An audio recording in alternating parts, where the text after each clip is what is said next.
ఏంటంటే last time మన అర్జున్ గారు మాట్లాడుతూ కూడా విష్ణుప్రియ టాపిక్ కూడా తీసుకొచ్చారు. ఆమె చెప్పడం అనేది కూడా అంటే నిఖిల్కి ఫస్ట్ ట్రై చేశాను, తర్వాత పృథ్వీ దగ్గరికి వచ్చాను ఇవన్నీ. అంటే ఇది ఎలా ఉంటుందంటే బేసిక్గా బిగ్ బాస్లో వెళ్తున్నప్పుడు కనెక్షన్స్ ఏర్పడడం ఓకే, కానీ అది ఒక ఇంటెన్షనల్గా కనెక్షన్ పెట్టుకోవడం అనేది అది కరెక్ట్ కాదు అనిపించింది. సో మరి మీకేమైనా అర్థమైందా? ఆమె చెప్పింది, ఆమె ట్రై చేసిన విధానం ఏమైనా అర్థమైంది మీకు?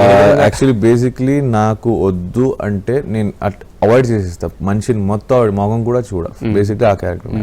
అలాంటిది జరిగింది కూడా. తర్వాత మన ఫ్రెండ్స్ అయ్యి మాట్లాడడం మొదలు పెట్టింది. తర్వాత తను కూడా ఫ్రెండ్ అయ్యి ఒక గుడ్ ఫ్రెండ్ లాగా నాతో కలవడం ఎప్పుడు స్టార్ట్ అయిందో అప్పుడే తనతో నేను మాట్లాడడం మొదలు పెట్టా.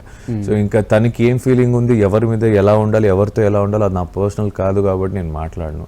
ఎందుకంటే ఇప్పుడు దాకా నేను హౌస్లో ఉన్న రోజు వేరే వాళ్ళ గొడవకి నేను ఎప్పుడు వెళ్ళలేదు. అదే అంటున్నా కాదు అంటే ఇప్పుడు మాకు కనిపించిన మీరు అన్నట్టు 24 hours మీరు ఆడినట్లో మాకు వచ్చేది ఒక 1 minute, ఒక 1 hour అంటే ఆల్మోస్ట్ హైలైట్స్ లాగా వస్తుంది.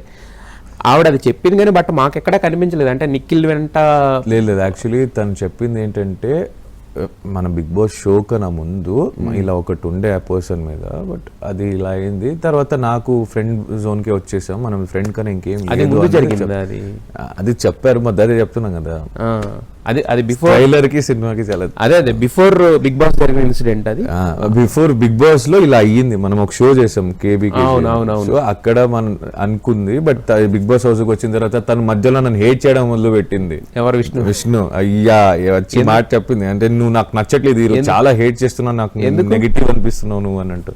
ఎందుకు అంటే స్టార్టింగ్ లో ఇష్యూస్ అవన్నీ అయ్యేసరికి స్టార్టింగ్ ఒక 2 weeks నేను ఫుల్ ఇంకా పట్టించుకునేవాడిని కాదు, అలా ఉండేవాడిని కదా.